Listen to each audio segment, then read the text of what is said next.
Hi, welcome back. എല്ലാവർക്കും നമ്മുടെ പുതിയൊരു വീഡിയോയിലേക്ക് സ്വാഗതം. അപ്പോൾ ഇന്നത്തെ ദിവസം വ്ളോഗ് ഷൂട്ട് ചെയ്യാനൊരു റീസൺ ഉണ്ട് കേട്ടോ.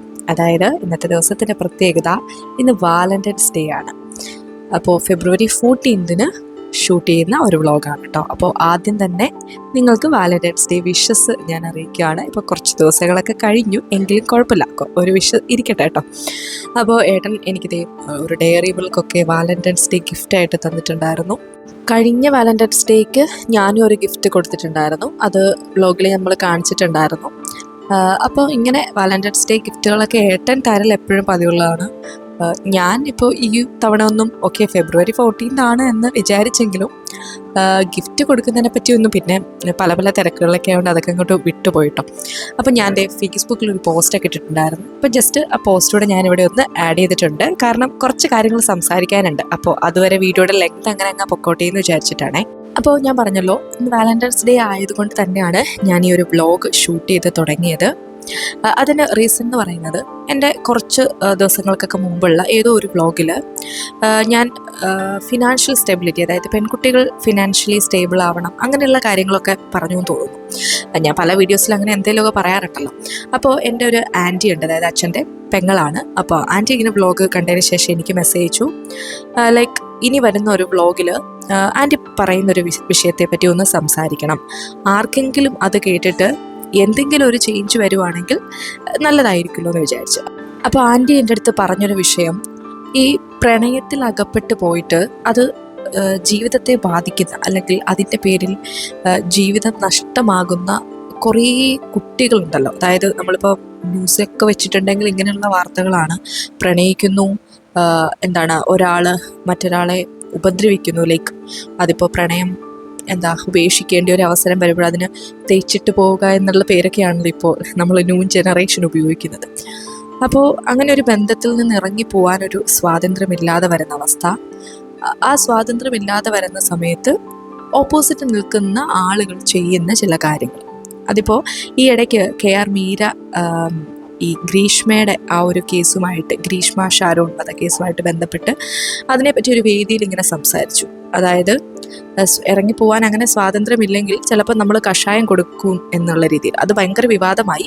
ഒരിക്കലും മീരയുടെ ആ ഒരു സ്റ്റേറ്റ്മെൻറ്റിനോട് ഞാൻ യോജിക്കുന്നില്ല. അതുകൊണ്ടാണ് കഷായം കൊടുത്തത് എന്ന് പറഞ്ഞ് അതിനെ വളരെ നോർമലൈസ് ചെയ്യുന്ന, അതിനെ വളരെ ജസ്റ്റിഫൈ ചെയ്യുന്ന ഒരു സ്റ്റേറ്റ്മെൻറ്റ് ആയിപ്പോയി. അതെന്ന് എനിക്കും പേഴ്സണലി തോന്നി. പക്ഷേ ഞാൻ പറയുന്ന ഇതാണ്, ഒരു റിലേഷൻഷിപ്പിൽ നിന്ന് ഇറങ്ങിപ്പോകാനുള്ളൊരു സ്വാതന്ത്ര്യം രണ്ട് ആളുകൾക്കും വേണം. വെദർ അത് എന്ത് റീസണും ആയിക്കോട്ടെ, ഇറങ്ങിപ്പോകാനുള്ളൊരു സ്വാതന്ത്ര്യം വേണം. അപ്പോൾ അത്തരത്തിലുള്ള അവസരങ്ങൾ വരുന്ന സമയത്ത് ഓപ്പോസിറ്റ് നിൽക്കുന്ന ആളുകൾ ഇത്രയ്ക്കും ഒരു ക്രിമിനൽ മെൻറ്റാലിറ്റിയിലേക്കൊക്കെ പോകുന്നത് എന്തുകൊണ്ടാണെന്ന് ഞാനിപ്പം ആലോചിക്കാറുണ്ട്. അതായത് ഈ ഒരു കാലത്താണ് ഇത്തരത്തിലുള്ള ഒരു പ്രവണത കൂടി വരുന്നത്. പണ്ടൊക്കെ എഴുത്തുകാർ, കവികളൊക്കെ പ്രണയത്തെ വളരെ കാവ്യാത്മകമായി വർണ്ണിച്ചിരുന്ന ഒരു കാലം. അപ്പോൾ അന്നത്തെ കാലത്തെ കവികളൊക്കെ എഴുതിയതുപോലെ പ്രണയം എന്ന് പറയുന്നത് അത്ര മനോഹരമായ, വളരെ ഊഷ്മളതയുള്ള ഒരു വികാരമായിരുന്നു. അയ്യപ്പൻ്റെ ചില വരികളുണ്ട്, നിങ്ങൾ ഒരുപക്ഷെ വായിച്ചിട്ടുണ്ടായിരിക്കും, ഞാനിവിടെ അത് ആഡ് ചെയ്തിട്ടുണ്ട്. അതിങ്ങനെയാണ്: ഇറങ്ങി വരാൻ പറയില്ല ഞാൻ, ഇരിക്കാനിടമില്ലാത്ത എൻ്റെ ദുരിതമോർത്ത്, ഓർമ്മിക്കണം നീ മരണം വരെ, ഒന്നുമില്ലാത്തവൻ നിന്നോട് ഇഷ്ടം തുറന്ന് പറഞ്ഞതോർത്ത്. അതൊക്കെ പ്രണയത്തിനെ വളരെ ബ്യൂട്ടിഫുള്ളി പോർട്രേ ചെയ്യുന്ന കവിതയാണ്. പക്ഷെ ഇന്ന് കഥയാകെ മാറി. അതുകൊണ്ടാണ് ഞാൻ ഫേസ്ബുക്കിൽ എഴുതിയ ആദ്യ വരികൾ നിങ്ങൾ ശ്രദ്ധിച്ചിട്ടുണ്ടാവും. അതായത് ഇന്നത്തെ കുട്ടികളുടെ പ്രണയം എന്ന് പറയുന്നത് മുഖം നഷ്ടമാക്കുന്ന പ്രണയമാണ്. അതായത് ഒരാൾക്ക് ആ ഒരു ബന്ധത്തിൽ നിൽക്കാൻ താല്പര്യമില്ലെങ്കിൽ ആസിഡ് ഒഴിക്കുക, അല്ലെങ്കിൽ ജീവിതം നശിപ്പിക്കുന്ന പ്രണയമാണ്. അപ്പോൾ ഇതിൽ എനിക്ക് പേഴ്സണലി തോന്നിയിട്ടുള്ള ഒരു കാര്യം, അതിനെപ്പറ്റി സംസാരിക്കണമെന്നാണ് ആൻറ്റീൻ്റെ അടുത്ത് പറഞ്ഞത്. അതായത് നമ്മളൊരു റിലേഷൻഷിപ്പിലേക്ക് പോകുന്ന സമയത്ത് കംപ്ലീറ്റ്ലി അതാണ് ലോകമെന്ന് വിചാരിക്കാതിരിക്കുക. അങ്ങനെ കഴിയുന്ന എത്ര പേരുണ്ടെന്ന് എനിക്കറിയില്ല. അങ്ങനെ കഴിയുന്ന ആളുകളുണ്ട്, പക്ഷെ അത് വളരെ ചുരുക്കമാണ്. അതായത് ഒരു റിലേഷൻഷിപ്പ് നമ്മൾ തുടങ്ങിക്കഴിയുന്ന സമയത്ത് പിന്നെ ജീവിതമേ അവരാണ് എന്ന് ചിന്തിക്കുന്ന സമയത്താണ് അവരിൽ നിന്നുള്ള ഒരു ചെറിയ അവഗണനയോ അല്ലെങ്കിൽ എന്തെങ്കിലും ഒരു ചെറിയ പ്രശ്നം ഉണ്ടായാൽ പോലും നമുക്കത് താങ്ങാൻ പറ്റാവുന്നതിലപ്പുറമാവുന്നു. അത് നമ്മൾ ആ ഒരു വ്യക്തിയെ കംപ്ലീറ്റ് ആയിട്ട് ഡിപ്പെൻഡ് ചെയ്ത് പോകുന്നതുകൊണ്ടാണ്. നമ്മുടെ സന്തോഷവും നമ്മുടെ ജീവിതവും എല്ലാം അയാളിലേക്ക് ഒതുങ്ങി പോകുന്നതുകൊണ്ടാണ്. അതിപ്പോൾ ആൺകുട്ടികളാണേലും പെൺകുട്ടികളാണേലും ഞാൻ പറയുന്നത് ഓക്കെ, റിലേഷൻഷിപ്പിലാവുക എന്നത് ഒരു മോശപ്പെട്ട കാര്യമേ അല്ല. ലൈഫിൽ പ്രണയം എന്ന് പറയുന്ന ആ ഒരു സ്റ്റേജിലൂടെ എല്ലാ മനുഷ്യരും ഒരിക്കലെങ്കിലും കടന്നു പോകണം. അത് അത്രയും ബ്യൂട്ടിഫുൾ ആയിട്ടുള്ള ഒന്ന് തന്നെയാണ്. പക്ഷേ ഒരു റിലേഷൻഷിപ്പിലേക്ക് ആവുന്ന സമയത്ത് നമ്മൾ അവർക്ക് പ്രയോറിറ്റി കൊടുക്കണം, അവരെ ഇഷ്ടപ്പെടണം, ആത്മാർത്ഥമായിട്ട് സ്നേഹിക്കണം, അതൊക്കെ ശരിയാണ്. അതിനപ്പുറം നമുക്ക് നമ്മുടേതായ തീരുമാനങ്ങൾ, നമുക്ക് നമ്മുടേതായ ഒരു കരിയർ പാത്ത്, നമുക്ക് നമ്മുടേതായ ഇഷ്ടങ്ങൾ, ഇങ്ങനെ മറ്റൊരു വശവും കൂടി നമുക്ക് വേണമെന്ന് എനിക്ക് തോന്നിയിട്ടുണ്ട്. പ്രത്യേകിച്ച് പെൺകുട്ടികളാണ് ഇതിലേക്ക് കംപ്ലീറ്റ്ലി ഇൻവോൾവ് ആയി പോകുന്നത്. ഈ സ്വയം മറന്നു പോവാന്നൊക്കെ പറയില്ലേ, അത്തരത്തിൽ സംഭവിക്കുന്നത്. ഞാനൊക്കെ പലപ്പോഴും ശ്രദ്ധിച്ചിട്ടുണ്ട്, ചില പെൺകുട്ടികളൊക്കെ വളരെ പ്രൗഡായിട്ട് പറയുന്നു, ഇപ്പം ഈ ഓപ്പോസിറ്റ് നിൽക്കുന്ന ആൾ അല്ലെങ്കിൽ അവരുടെ ആ ഒരു പാർട്ട്ണർ വെക്കുന്ന ഓരോ റെസ്ട്രിക്ഷൻസും, ഇപ്പോൾ രാത്രിയിൽ വാട്സപ്പിൽ കയറാൻ പാടില്ല, അല്ല രാത്രി ഇത്ര സമയം കഴിഞ്ഞ് ഫോൺ വിളിക്കാൻ പാടില്ല, ഈ ഒരു ഡ്രസ്സ് ഇടാൻ പാടില്ല, ഇങ്ങനെയൊക്കെ പറയുന്ന റെസ്ട്രിക്ഷൻസ് വളരെ പ്രൗഡോടുകൂടി അങ്ങനെ പറഞ്ഞു എന്നുള്ള രീതിയിൽ അങ്ങനെ പറയുന്ന ധാരാളം കുട്ടികളെ ഞാൻ കണ്ടിട്ടുണ്ട്. അതായത് നമ്മുടെ സ്വാതന്ത്ര്യത്തിനെയാണ് അവർ റെസ്ട്രിക്റ്റ് ചെയ്യുന്നത് എന്ന് പോലും മനസ്സിലാക്കാതെ വളരെ അഭിമാനത്തോടു കൂടി അത് പറഞ്ഞുകൊണ്ട് നടക്കുകയാണ്.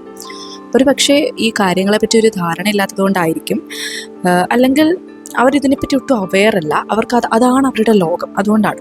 ഇപ്പോൾ ഈ കല്യാണത്തിന് ശേഷം ഞാനും ഏട്ടനും തമ്മിലുള്ള റിലേഷൻഷിപ്പിലും ഒരിക്കൽ പോലും എൻ്റെ ഒരു ഇങ്ങനെയുള്ള കാര്യങ്ങളിൽ ചേട്ടൻ ഇടപെട്ടിട്ടില്ല. അതിപ്പോൾ ഒരു ഡ്രസ്സ് ഇടുന്ന കാര്യത്തിലാണെങ്കിലും ഞാൻ പൊതുവേ കല്യാണത്തിന് മുമ്പ് അങ്ങനെ ജീൻസ് ഇടില്ലായിരുന്നു. എന്ന് വെച്ചാൽ അത് എനിക്കൊട്ടും കംഫർട്ടബിൾ അല്ല ആ ഡ്രസ്സ് ഇട്ടുകൊണ്ട് നടക്കുന്നത്. പക്ഷെ കല്യാണത്തിന് ശേഷം ഏട്ടൻ എൻ്റെ അടുത്ത് പറഞ്ഞു, നീ ചുമ്മാ ഒന്ന് ട്രൈ ചെയ്ത് നോക്കൂ. എങ്ങനെ എനിക്ക് തോന്നുന്നു നമ്മൾ എവിടേക്കോ ട്രിപ്പ് പോയപ്പോൾ 2-3 തവണ ഞാൻ ജീൻസ് ഇട്ടിട്ടുണ്ട്. പക്ഷെ എനിക്ക് അപ്പോഴും അത് ആ ഒരു ടൈറ്റൊക്കെ ആയിട്ടിരിക്കും, എനിക്ക് ഭയങ്കര അൺകംഫർട്ടബിൾ ആണ്. അങ്ങനെ ഞാൻ പിന്നെയും അത് ഒഴിവാക്കി. ഇപ്പം ജീൻസിൻ്റെ വേറൊരു ടൈപ്പ് ഓഫ് ജീൻസ് വന്നിട്ടുള്ള കുറച്ചുകൂടെയൊക്കെ ലൂസായിട്ടുള്ള, അപ്പോൾ അതിനി ട്രൈ ചെയ്യണം എന്നാണ് ഞാൻ വിചാരിക്കുന്നത് മുന്നോട്ട്. ഇനിയിപ്പോൾ എന്തെങ്കിലുമൊക്കെ ട്രിപ്പൊക്കെ പോകുമ്പോഴല്ലേ അങ്ങനെയുള്ള ഡ്രസ്സുകളൊക്കെ ഇടാൻ പറ്റുള്ളൂ. അല്ലാതെ നമ്മൾ നോർമലി കോളേജിലൊക്കെ എന്നും പോയി വരുമ്പോഴത്തേക്കും ടീച്ചർ ആയതുകൊണ്ട് തന്നെ അതിൻ്റേതായ ഒരു പക്വത മെയിൻറ്റെയിൻ ചെയ്യുന്ന ടൈപ്പ് ഓഫ് ഡ്രസ്സസ് ആണല്ലോ നമ്മൾ കൂടുതലും ധരിക്കേണ്ടി വരുന്നത്. അപ്പോൾ അതുകൊണ്ടാണ് അങ്ങനെയുള്ള ഡ്രസ്സുകൾ കൂടുതൽ എടുക്കുന്നത്. അപ്പോൾ ഞാൻ പറഞ്ഞു വന്നത്, എൻ്റെ അത്തരത്തിലുള്ള ഒരു സ്വാതന്ത്ര്യത്തിലും ഏട്ടൻ കൈകടത്താൻ വരാറില്ല. അത് ഞാൻ മുമ്പ് തൊട്ടേ, അല്ലെങ്കിൽ ഞാനത് തുടക്കം മുതലേ ഡെവലപ്പ് ചെയ്ത് എടുത്തൊരു നേച്ചറാണ്. അങ്ങനെ എൻ്റെ സ്വാതന്ത്ര്യത്തിനെ പറ്റി ഒരു അഭിപ്രായം പറയാനുള്ള ഒരവസരം പോലും ഞാൻ അങ്ങനെ കൊടുക്കാറില്ല എന്നുള്ളതാണ്. പിന്നെ ചോദിക്കാറുണ്ട്, ഇപ്പോൾ ചില കാര്യങ്ങളൊക്കെ ഇപ്പോൾ ഇത് നല്ലതാണോ, ഇത് മോശമാണോ, അങ്ങനെയൊക്കെ നമ്മൾ ചോദിക്കും. നമ്മൾ ജസ്റ്റ് അഭിപ്രായങ്ങൾ ചോദിക്കും. അപ്പോൾ ഈ ഒരു ചിന്ത ആൺകുട്ടികൾക്കും വേണം, പെൺകുട്ടികൾക്കും വേണം. അവളുടെ ഡ്രസ്സിനെ അല്ലെങ്കിൽ അവൾ ചെയ്യുന്ന കാര്യങ്ങളെ ഞാൻ അങ്ങനെ ഓഡിറ്റ് ചെയ്യണ്ട എന്നുള്ളത് ആൺകുട്ടിയും തീരുമാനിക്കണം. അല്ലെങ്കിൽ ഞാൻ എന്ത് ചെയ്താലും അത് ഈ ഓപ്പോസിറ്റ് നിൽക്കുന്ന ആളുടെ സമ്മതത്തോടു കൂടി, അല്ലെങ്കിൽ അയാൾ വിചാരിക്കുന്ന പോലെ, അയാൾ ഇഷ്ടപ്പെടുന്ന പോലെ ആവണം എന്ന് വിചാരിക്കുന്ന പെൺകുട്ടിയുടെ മനോഭാവത്തിന് മാറ്റം വരണം എന്നാണ് എനിക്ക് തോന്നിയിട്ടുള്ളത്. അപ്പോൾ നമ്മൾ ഈ കോളേജിൽ ഇന്ന് ആർട്സ് ഡേ ആണ് കേട്ടോ. ആർട്സ് ഡേയുടെ കുറച്ച് ക്ലിപ്സൊക്കെ ഞാൻ എടുത്തിട്ടുണ്ട്, അത് ഇടയിൽ കൂടി ഇങ്ങനെ കാണിക്കുന്നുണ്ട്. അതൊക്കെ നിങ്ങൾ കണ്ടോ? ഞാൻ എന്തായാലും മെയിനായിട്ട് ഈ കാര്യത്തിനെ പറ്റി സംസാരിക്കാനാണ് ഈ വ്ളോഗ് ഷൂട്ട് ചെയ്തത്. അപ്പോൾ ഞാൻ പറഞ്ഞു വന്നത്, ഇങ്ങനെ നമ്മൾ ആ ഒരു റിലേഷൻഷിപ്പിൽ മതിമറന്നു പോകുന്ന സമയത്താണ് അവരിൽ നിന്നുള്ളൊരു അവഗണന, അല്ലെങ്കിൽ ഈ ഒരു റിലേഷൻഷിപ്പ് തുടരാൻ താല്പര്യമില്ല എന്ന് നമ്മുടെ ഓപ്പോസിറ്റ് നിൽക്കുന്ന ആൾ പറയുമ്പോൾ നമുക്കത് സഹിക്കാവുന്നതിലും അപ്പുറമാവുന്നത്. നമ്മൾ ജീവൻ ഒടുക്കാൻ പോകുന്നു. ഇപ്പം ആൻറ്റി എൻ്റെ അടുത്ത് ഇത് പറയാൻ തന്നെ കാരണം, ഇങ്ങനെയുള്ള കേസുകൾ, അതായത് റിലേഷൻഷിപ്പിൽ ഇഷ്യൂസ് വന്നിട്ട് ലൈഫ് തന്നെ വേണ്ടെന്ന് വെക്കുന്ന കുട്ടികൾ ധാരാളമുണ്ട്. അപ്പോൾ ഏത് തരം റിലേഷൻഷിപ്പിനാണെങ്കിലും നിങ്ങളൊരു ബൗണ്ടറി വെക്കാൻ ശ്രമിക്കുക. അതേപോലെ ഏറ്റവും വളരെ ഓപ്പണായിട്ട് പറയുവാണെങ്കിൽ, നമുക്ക് നമ്മൾ മാത്രമേ ഉള്ളതെന്ന് ചിന്തിക്കുക. അതായത് നമുക്കിപ്പോൾ ഒരു പ്രശ്നം വരുമ്പോൾ നമ്മളെ കേൾക്കാൻ ആളുണ്ട്, നമ്മളെ സമാധാനിപ്പിക്കാൻ ആളുണ്ട്. ഇതിനൊക്കെ അപ്പുറം ആ ഒരു പ്രശ്നത്തിൽ നിന്ന് നമ്മൾ എണീറ്റ് വരണമെങ്കിൽ അത് നമ്മൾ വിചാരിക്കണം. ആ പ്രശ്നം മൂലം തകർന്നു പോകണമെങ്കിലും നമ്മൾ വിചാരിക്കണം. ശരിക്കും പറഞ്ഞാൽ ദ ചോയ്സ് ഈസ് യുവേഴ്സ്. നിങ്ങൾ വേണം തീരുമാനിക്കാൻ, മുന്നോട്ട് നീങ്ങണോ അതോ നിന്നിടത്ത് തന്നെ നിൽക്കണോ എന്നുള്ളത്. അപ്പോൾ അതാണ് കേട്ടോ റിലേഷൻഷിപ്പിനെ പറ്റി, അല്ലെങ്കിൽ റിലേഷൻഷിപ്പിൽ ഏർപ്പെട്ടിട്ടുണ്ടാവുന്ന പ്രശ്നങ്ങളെ പറ്റി എൻ്റെ ഒരു കോൺസെപ്റ്റ്. നമ്മൾ എപ്പോഴും ഫ്രണ്ട്സൊക്കെ ആയിട്ട് സംസാരിക്കുന്ന സമയത്ത് നമ്മുടെ ഒരു ഗ്രൂപ്പ് ഓഫ് സർക്കിളിലുള്ള എല്ലാവർക്കും ഈ ഒരു അഭിപ്രായം തന്നെയാണ് കേട്ടോ. ഞങ്ങൾ ഇതിനെപ്പറ്റിയൊക്കെ സംസാരിക്കാറുണ്ട്. ഞാൻ പലപ്പോഴും എൻ്റെ വീഡിയോസിൽ പറഞ്ഞ പോലെ ഞങ്ങൾ ഫ്രണ്ട്സ് കൂടി ഇരുന്ന് സംസാരിക്കുന്നത് നല്ലൊരു ടോക്കാണെന്ന് എനിക്ക് പലപ്പോഴും തോന്നിയിട്ടുണ്ട്. അതായത് തമാശകൾ ഇല്ല എന്നല്ല, എങ്കിലും വളരെ ഡീറ്റെയിൽ ആയിട്ട് പല കാര്യങ്ങളും ഞങ്ങൾ സംസാരിക്കാറുണ്ട്. ഇപ്പം സമൂഹത്തിൽ നടക്കുന്ന പ്രശ്നങ്ങളായിക്കോട്ടെ, അല്ലെങ്കിൽ പേഴ്സണൽ പ്രശ്നങ്ങളായിക്കോട്ടെ, മെൻ്റലി നമുക്കുണ്ടാകുന്ന ട്രോമാസ് ആയിക്കോട്ടെ, അതൊക്കെ നമ്മൾ സംസാരിക്കാറുണ്ട്. ഓക്കെ, അപ്പോൾ ഇതുമായിട്ട് ബന്ധപ്പെട്ടാണ് കേട്ടോ നമ്മുടെ ആ ഒരു പുസ്തകം ഉണ്ടല്ലോ. ഞാൻ കഴിഞ്ഞ ദിവസത്തെ വ്ലോഗിൽ പറഞ്ഞിരുന്നു, ഞാനൊരു പുസ്തകം വായിച്ചു തീർത്തു, ഏറ്റവും പ്രിയപ്പെട്ട എന്നോടെന്ന് പറയുന്ന നിംന വിജയുടെ പുസ്തകം വായിച്ചു തീർത്തു. അപ്പോൾ അതിൻ്റെ റിവ്യൂ ഇടാൻ എൻ്റെ അടുത്ത് ഒരാൾ കമൻറ്റ് ചെയ്തിട്ടുണ്ടായിരുന്നു. അപ്പോൾ ഞാൻ വിചാരിച്ചു ആ പുസ്തകവുമായിട്ട് അതിൻ്റെ ഒരു തീമുമായിട്ട് ബേസ് ചെയ്താണ് ഇന്നത്തെ ഈ ഒരു വീഡിയോയിൽ ഇപ്പം ഇത്രയും നേരം ഞാൻ പറഞ്ഞ കാര്യങ്ങളൊക്കെ. അപ്പോൾ അതുകൊണ്ട് ആ ബുക്കിൻ്റെ റിവ്യൂവും കൂടെ ഈ ഒരു വീഡിയോയുടെ കൂടെ പറയാമെന്ന് വിചാരിച്ചു. അപ്പോൾ അത് ലാസ്റ്റാണ് കേട്ടോ ഞാൻ പറയുന്നത്. അതിന് മുന്നേ ചുമ്മാ ഈ ഡെയിലി കാര്യങ്ങളൊക്കെ ഒന്ന് പറഞ്ഞേക്കാം. അതായത് ഞാൻ പറഞ്ഞല്ലോ, ഇന്ന് കോളേജ് ആർട്സ് ഡേ ആയതുകൊണ്ട് വേറെ നമുക്ക് ക്ലാസ് ഒന്നും എടുക്കാൻ പോകണ്ട. അപ്പോൾ ഞാൻ ഈ കോളേജിൽ വന്നിട്ട് ഫ്രീ ആണ്, ഒരു ഫുൾ ടൈം ഫ്രീ ആണ്. അപ്പോൾ അതുകൊണ്ട് കുറച്ച് പരിപാടികളൊക്കെ പ്ലാൻ ചെയ്താണ് ഞാൻ വന്നത്. കുറച്ച് സമയമൊക്കെ അടുത്ത ദിവസത്തേക്ക് വേണ്ടിയിട്ടുള്ള കുട്ടികളുടെ ക്ലാസ്സും കാര്യങ്ങളൊക്കെ പ്രിപ്പയർ ചെയ്തു. പിന്നെ എൻട്രിയുടെ നോട്ട് ഉണ്ടാക്കാൻ ഞാൻ ആക്ച്വലി ലാപ്ടോപ്പ് ഒന്നും എടുത്തില്ല. അപ്പോൾ അതുകൊണ്ട് കുറച്ച് സമയം അതിൻ്റെ നോട്ട്സിൻ്റെ ഡീറ്റെയിൽസ് ഒക്കെ ഒന്ന് നോക്കി, പക്ഷേ ടൈപ്പ് ചെയ്യാനൊന്നും പറ്റിയില്ല. പിന്നെ അതിനുശേഷം എനിക്ക് അന്നൊരു വീഡിയോ ഷൂട്ട് ചെയ്യാനുണ്ട്. അതായത് നമ്മുടെ കഴിഞ്ഞ വ്ളോഗ് ഞാൻ ഷൂട്ട് ചെയ്യുന്നത് അവിടെ വെച്ചിട്ടാണ്. അപ്പോൾ ഞാൻ വ്ളോഗ് ഷൂട്ട് ചെയ്യുന്ന സമയത്ത് എപ്പോഴും ഞാൻ നമ്മുടെ ലാബിലേക്ക് പോകും കേട്ടോ. അതാകുമ്പോഴത്തേക്ക് നമുക്ക് വേറെ സൗണ്ടൊന്നും ഇല്ലാതെ അവിടെ റെക്കോർഡ് ചെയ്യാം. അല്ലെങ്കിൽ ഇപ്പോൾ ഈ ആർട്സ് ഡേ ആയതുകൊണ്ട് തന്നെ മൈക്കിൻ്റെ ഒക്കെ സൗണ്ട് വരുമ്പോഴത്തേക്കും അത് ഒരു എക്കോയൊക്കെ പോലെ നമ്മൾ സംസാരിക്കുന്ന സമയത്ത് കേൾക്കും. അപ്പോൾ അതുകൊണ്ട് ഞാൻ നമ്മുടെ അപ്പുറത്ത് നമ്മുടെ ലാബുണ്ട്, തൊട്ട് അപ്പുറത്തെ റൂമാണ്. അപ്പോൾ ലാബിൽ ചെന്നിട്ടുണ്ടെങ്കിൽ അധികം നോയ്സ് ഒന്നും ഉണ്ടാവില്ല. അപ്പോൾ ലാബിൽ ഇങ്ങനെ ചെന്ന സമയത്ത് ഞാൻ ഓർക്കുമായിരുന്നു, പണ്ട് പഠിച്ചുകൊണ്ടിരുന്ന സമയത്തൊക്കെ ഈ ലാബിൽ കയറി ഇറങ്ങുമ്പോൾ ടീച്ചേഴ്സൊക്കെ അവിടെ ഇരിക്കുന്ന കാണുമ്പോഴത്തേക്കും ഓർക്കുമ്പോൾ ഹിന്ദു സുഖം, അവർക്ക് അങ്ങനെ ഇരുത്താൻ പോരെ, നമ്മളല്ലേ ലാബ് ചെയ്യണമെന്ന്. അപ്പോൾ ഇപ്പോൾ ആ ഒരു പൊസിഷനിൽ ഞാനിരിക്കും, ഞാൻ ഓർക്കും പിള്ളേരിങ്ങനെയൊക്കെ വിചാരിക്കുന്നുണ്ടായിരിക്കും അല്ലേ. പിന്നെ എനിക്ക് യൂണിവേഴ്സിറ്റി പേപ്പർ നോക്കാനുണ്ടായിരുന്നു കേട്ടോ. അത് കുറച്ചുകൂടെ ഒരു ഒഫീഷ്യൽ ആയിട്ടുള്ള കാര്യങ്ങളായതുകൊണ്ട് നമ്മൾ അതിൻ്റെ ഒരുപാട് വീഡിയോ ക്ലിപ്സ് ഒന്നും എടുത്തില്ല. തേർഡ് സെമ്മിൻ്റെ PGയിലെ സ്റ്റുഡൻസിൻ്റെ തേർഡ് സെമ്മിൻ്റെ നമ്മൾ MG യൂണിവേഴ്സിറ്റിയാണ്. അപ്പോൾ അതിൻ്റെ പേപ്പർ വാല്യുവേഷൻ ഉണ്ട്. എനിക്ക് ഫസ്റ്റ് ടൈമാണ് കേട്ടോ പേപ്പർ വാല്യുവേഷൻ വരുന്നത്. ഇതിനു മുമ്പ് ജോലി ചെയ്ത സമയത്ത് നമുക്ക് പേപ്പർ നോക്കേണ്ട കാര്യമില്ലായിരുന്നു. കാര്യം മിനിമം 6 മന്ത് എക്സ്പീരിയൻസ് ഉണ്ടെങ്കിൽ മാത്രമേ പേപ്പർ വാല്യുവേഷൻ പറ്റത്തുള്ളൂ, അങ്ങനെയുണ്ട്. അപ്പോൾ അതുകൊണ്ട് കുറച്ച് നേരം പേപ്പറൊക്കെ നോക്കി. ഫസ്റ്റ് ടൈം ആയതുകൊണ്ട് തന്നെ കുറച്ച് സമയം എടുത്ത് വേണമല്ലോ പേപ്പർ നോക്കാൻ. അപ്പോൾ അതെല്ലാം കഴിഞ്ഞിട്ട് കോളേജിൽ നിന്ന് നേരെ വീട്ടിലെത്തിയിട്ടുണ്ട്. അപ്പോൾ ഈ വീക്ക് ശരിക്കും പറഞ്ഞാൽ ഏട്ടൻ്റെ വീട്ടിലാണ് കേട്ടോ നമ്മൾ ഉള്ളത്. ഏട്ടൻ്റെ വീട്ടിൽ നിന്നാണ് കോളേജിൽ പോയി വരുന്നത്.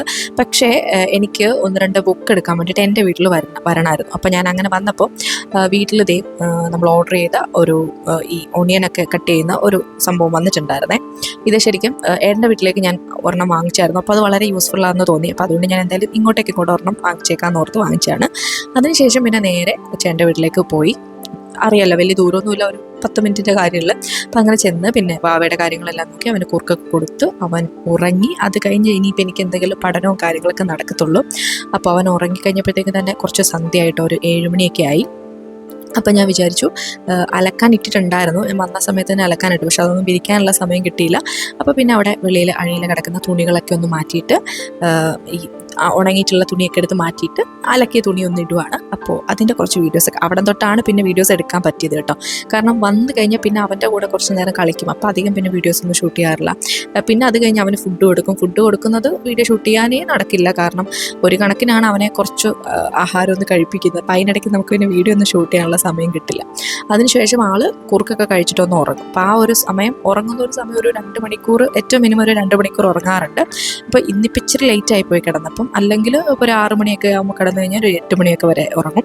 അതിനുശേഷം എണീപ്പിച്ചിട്ട് എന്തെങ്കിലും ഫുഡൊക്കെ കൊടുത്തിട്ട് പിന്നെ ഒരു 9-10 ആകുമ്പോഴത്തേക്കും ഉറക്കും വീണ്ടും. അങ്ങനെയാണ്.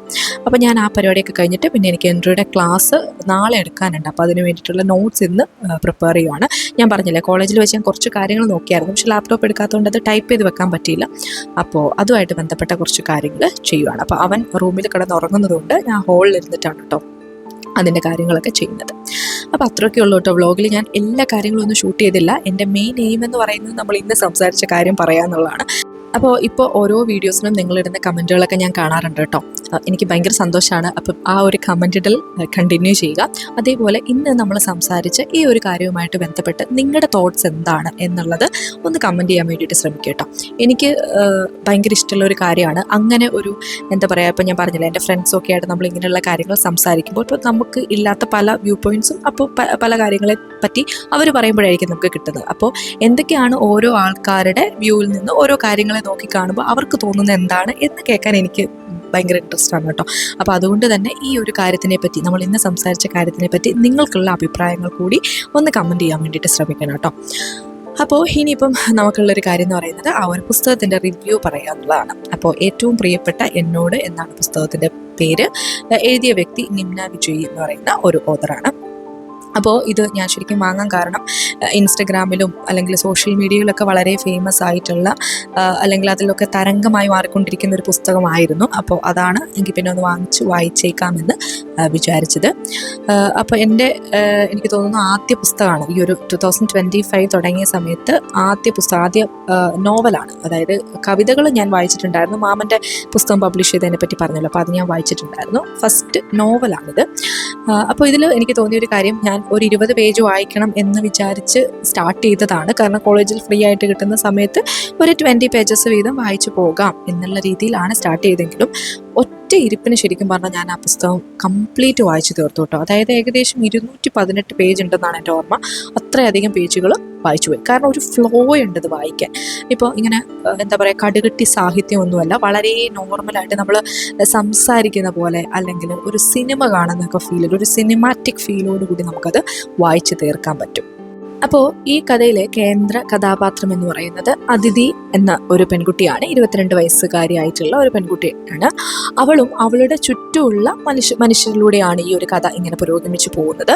പിന്നെ മുമ്പ് പറഞ്ഞ പോലെ തന്നെ വളരെ ലളിതമായിട്ടുള്ള ഒരു ഭാഷ ആയതുകൊണ്ട് തന്നെ നമുക്ക് ശരിക്കും ഒരു വായിച്ചു പോകുന്ന കൂടെ ഒരു സിനിമ ഇങ്ങനെ മനസ്സിലൂടെ കണ്ടുപോണ പോലെ നമുക്ക് തോന്നും കേട്ടോ. അതേപോലെ ഒരു ഫ്ലോയിൽ വായിക്കാൻ പറ്റുന്നതാണ്. സെൽഫ് ലവിന് വളരെയധികം പ്രാധാന്യം കൊടുക്കുന്നൊരു നോവലാണ് കേട്ടോ. അതാണ് ഇതിൻ്റെ ഒരു തീം എന്ന് പറയുന്നത്. ഈ സെൽഫ് ലവിന് പ്രാധാന്യം കൊടുത്തുള്ള നോവലുകൾ ഞാൻ അധികം വായിച്ചിട്ടില്ല. അങ്ങനെയുള്ള നോവലുകൾ വളരെ കുറവാണെന്ന് തോന്നുന്നു. അപ്പോൾ അതുകൊണ്ട് തന്നെ ആ ഒരു രീതിയിലാണ് ഇപ്പം പല ആളുകൾക്കും, ആ കഥാപാത്രങ്ങൾക്കും പല റിലേഷൻഷിപ്പ് ഒക്കെ ഉണ്ടായിട്ടും അതിൽ ഇഷ്യൂസൊക്കെ ഉണ്ടായിട്ട് അവസാനം സ്വയം സ്നേഹിക്കുക എന്നുള്ള ഒരു കാര്യം തിരിച്ചറിയുന്ന ഒരു നിമിഷം. അതുകൊണ്ട് തന്നെയാണ് പുസ്തകത്തിൻ്റെ പേര് ഏറ്റവും പ്രിയപ്പെട്ട എന്നോട് എന്ന് വരാനുള്ള കാരണം. അപ്പോൾ എനിക്കിത് വായിച്ച സമയത്ത് ഈ പറഞ്ഞ പോലെ പെട്ടെന്ന് വായിച്ചു തീർക്കാം. പിന്നെ ഈ ഒരു കോൺസെപ്റ്റ് ആയതുകൊണ്ട് തന്നെ എനിക്ക് ഇഷ്ടപ്പെട്ടു. ഞാനത് ഫേസ്ബുക്കിൽ ഇങ്ങനെ എഴുതാറുണ്ടെന്ന് പറഞ്ഞല്ലോ റിവ്യൂ. അപ്പോൾ ഞാൻ എഴുതി വെച്ച അതിൽ ഞാൻ നോട്ട് ചെയ്തിട്ടുള്ളൊരു കാര്യം പറയാം. അതായത് കല്യാണത്തിന് മുമ്പ് നമുക്കൊരു പ്രീ മാരേജ് കോഴ്സ് ഉണ്ടല്ലോ. അപ്പോൾ ആ സമയത്ത് ഞാനും ഏട്ടനും കൂടെ ഈ കോഴ്സ് അറ്റൻഡ് ചെയ്യാൻ ചെന്നിരിക്കുന്ന സമയത്ത് അന്നത്തെ ഒരു സാറ് ഇങ്ങനെ പല പല ടോപ്പിക്കുകൾ ഡിസ്കസ് ചെയ്യുന്നുണ്ട്, ഓരോ സാറുമാരാണല്ലോ. അപ്പം അന്നത്തെ ഒരു സാർ ഇങ്ങനെ ചോദിച്ചു, നിങ്ങൾക്ക് ഏറ്റവും കൂടുതൽ ഇഷ്ടം ആരെയാണ്, ഈ ലോകത്ത് നിങ്ങൾക്ക് ഏറ്റവും കൂടുതൽ ഇഷ്ടമുള്ള 3 പേരുടെ പേരെഴുത്, 1, 2, 3 എന്നിങ്ങനെ 3 പേരുടെ പേരെഴുത്. അപ്പോൾ ഞാനതിൽ ആദ്യം എഴുതിയത് എൻ്റെ പേരാണ്. അപ്പം ഏട്ടനപ്പുറത്ത് എന്നെ നോക്കുന്നുണ്ട്, ഇവിടെ എന്താണ് ഈ കാണിക്കുന്നത് എന്ന് പറഞ്ഞ്. പക്ഷെ ഞാനും പിന്നെ മറ്റൊരു കുട്ടിയാണ്, അത്രയും കുട്ടികൾ ഉണ്ടായിരുന്നതിൽ അവനവൻ്റെ പേര് ആദ്യം എഴുതി. അപ്പം ആ ഒരു സാറ് ലക്ഷ്യം വെച്ചൊരു കാര്യം അത് തന്നെയായിരുന്നു. അതായത് എത്ര പേരിങ്ങനെ ആദ്യം അവനവൻ്റെ പേര് എഴുതും എന്നുള്ളതായിരുന്നു. അപ്പോൾ അതിൽ നിന്നൊക്കെ നമുക്ക് മനസ്സിലാവേണ്ടത് ഏറ്റവും ആദ്യം നമ്മൾ പ്രയോറിറ്റി കൊടുക്കേണ്ടതും നമ്മൾ സ്നേഹിക്കേണ്ടതും നമ്മളെയാണ്. ഏതൊരു മനുഷ്യനും വേണ്ട ഏറ്റവും ബേസിക് ആയിട്ടുള്ള 2 ക്വാളിറ്റീസാണ്. ഒന്ന് self love and self respect. ഇതിനെപ്പറ്റിയൊക്കെ ഞാനും വളരെ ഡീറ്റെയിൽ ആയിട്ട് അറിഞ്ഞും മനസ്സിലാക്കിയും വായിച്ചും ഒക്കെ തുടങ്ങിയിട്ട് അധികം നാളുകളൊന്നും ആയിട്ടില്ല കേട്ടോ. ഒരു 3-4 വർഷമായി കാണും, അത്രേ ആയിട്ടുള്ളൂ. പക്ഷേ എന്തായാലും എനിക്ക് പുസ്തകം ഇഷ്ടമായിട്ടോ. നിങ്ങൾക്ക് ആർക്കെങ്കിലും ഇങ്ങനെ വലിയ കടുകട്ടി എന്താ പറയുക സാഹിത്യമൊന്നും ഇല്ലാത്ത ചുമ്മാ ഇരിക്കും ഒന്ന് വായിച്ചെങ്ങാൻ പോകാൻ പറ്റുന്ന ഒരു നോവൽ വായിക്കണം എന്ന് ആഗ്രഹം ഉണ്ടെങ്കിൽ തീർച്ചയായിട്ടും വാങ്ങാവുന്നതാണ്. ഞാനിത് ഓൺലൈനിൽ നിന്നാണ് കേട്ടോ വാങ്ങിച്ചത്, ഫ്ലിപ്കാർട്ടിൽ നിന്നാണ് തോന്നുന്നു. ആർക്കെങ്കിലും ലിങ്ക് ആവശ്യമുണ്ടെങ്കിൽ ചോദിച്ചാൽ മതി കേട്ടോ. ഞാനത് എന്തായാലും ഇടാം. ഡിസ്ക്രിപ്ഷൻ ബോക്സിൽ ലിങ്ക് ഇടാമെന്നൊക്കെ ഞാൻ പല വീഡിയോസിലും പറയുമെങ്കിലും പിന്നെ ഞാൻ എഡിറ്റ് ചെയ്ത് വരുമ്പോഴത്തേക്ക് അത് ഇടാൻ മറന്നു പോകുന്നുണ്ട്. അപ്പോൾ നിങ്ങൾക്ക് ആർക്കെങ്കിലും ലിങ്ക് വേണമെങ്കിൽ ഒന്ന് കമൻറ്റ് ചെയ്താൽ മതി. ഓക്കെ, അപ്പോൾ അത്രയൊക്കെയാണ് കേട്ടോ ഇന്നത്തെ വീഡിയോയിൽ പറയാനുള്ളത്. അപ്പോൾ നമ്മുടെ വീഡിയോ ഇഷ്ടപ്പെട്ടെങ്കിൽ തീർച്ചയായിട്ടും കമൻറ്റ് ഇടാൻ മറക്കരുത് കേട്ടോ. അപ്പോൾ വീഡിയോ വൈൻഡപ്പ് ചെയ്തേക്കുവാണ്. Thank you for watching.